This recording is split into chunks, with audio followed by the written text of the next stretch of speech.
आप देख रहे हैं न्यूज़ 9 भारत, रखिए आपको सबसे आगे।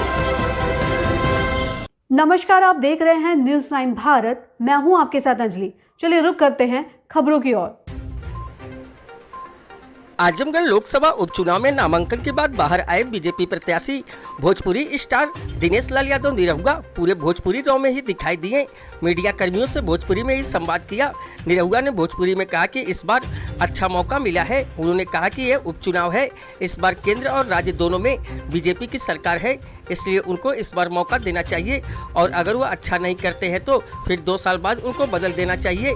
निरहुआ ने कहा कि सपा से कौन आ रहा है यह देखना है, लेकिन जितना मजबूत प्रत्याशी आएगा उतनी लड़ाई अच्छी होगी। वहीं उन्होंने कहा कि जैसा कि स्वतंत्र देव सिंह जी ने कहा कि इस बार लड़ाई बसपा से ही है तो यह सही है। वहीं इस सवाल पर कि अभी बीते विधानसभा में 10 विधानसभा सीटें सपा ने जीती है, उस पर निरहुआ का जवाब था कि यह भी देखने वाली बात है कि दूसरे नंबर पर सभी जगह हमारी ही पार्टी रही।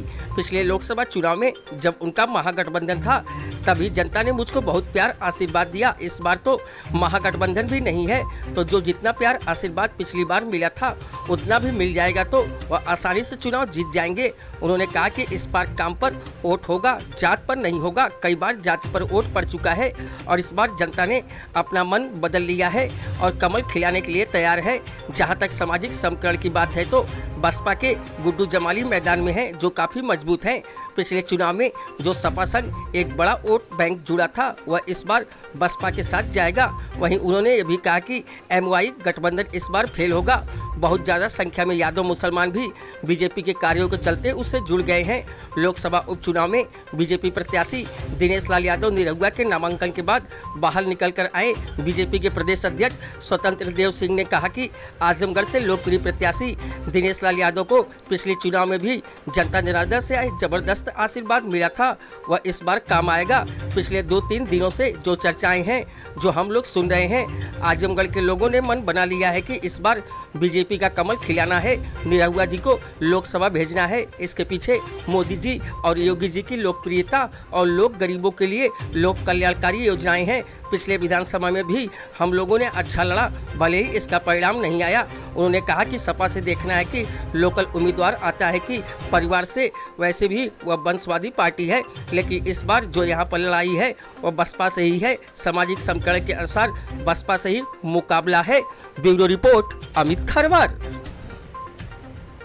एक बार आजमगढ़ के लिए सोचिए और आपने सबको मौका दिया, एक मौका हमको भी दे के देखिए। अगर इन 2 साल बचा है, 2 साल में अगर मैं अच्छा नहीं करूंगा तो आप बदल दीजिएगा। 2 साल बाद तो चुनाव होने वाला ही है, लेकिन मुझे लगता है कि अगर आपने कमल खिलाया तो माननीय हमारे नरेंद्र मोदी जी और योगी जी के नेतृत्व में जो सरकारें चल रही है राज्य में और केंद्र में, आजमगढ़ को हम लोग चमका देंगे, इसमें कोई दो नहीं। विधानसभा में तो भी 10 सीट हारी भारतीय जनता पार्टी एमएलसी चुनाव हारी, कैसे जीतेंगे फिर?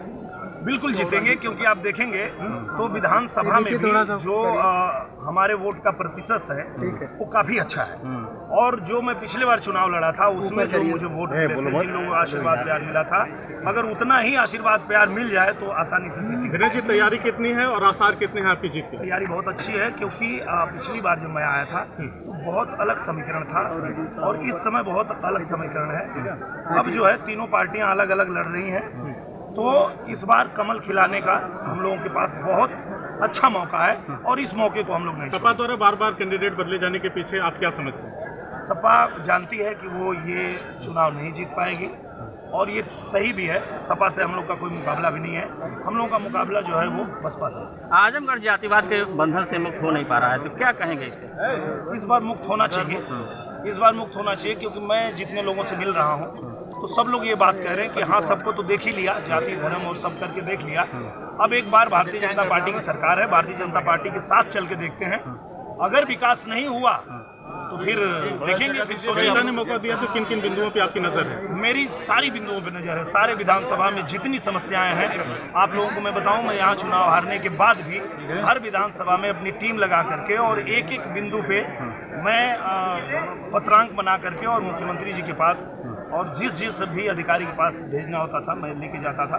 तो सारी बिंदुओं पे है, पहले से हम लोगों को ध्यान है, हम लोग जो है उस पे सबसे पहले काम करेंगे। कहीं कहीं आपका नाम देख के एक धर्मेंद्र यादव को, एक यादव बिरादरी को जोड़ने के लिए आया गया। क्या कहेंगे, आजमगढ़ में जीत की रणनीति क्या रहेगी? विधानसभा में करारी हार मिली थी। पिछली बार जो दिनेश जी को वोट मिला, हमें लगता है उनके आचरण व्यवहार के कारण, उनकी ईमानदारी के कारण, आदरणीय मोदी जी, योगी जी की लोकप्रियता, गरीब कल्याण के कारण उपचुनाव में भारतीय जनता पार्टी को आजमगढ़ के जनता जनार्दन ने मन बना चुका और हमें लगता है कि यहाँ इस बार कमल खिलेगा और लोकसभा में यहाँ का कमल पहुंचेगा, ऐसा मुझे पूर्ण विश्वास है और आत्मविश्वास है। सर, अखिलेश जी परिवार से बाहर नहीं निकल पाए। वो वंशवाद की पार्टियां हैं, वो अलग निकल ही नहीं सकती। हाँ।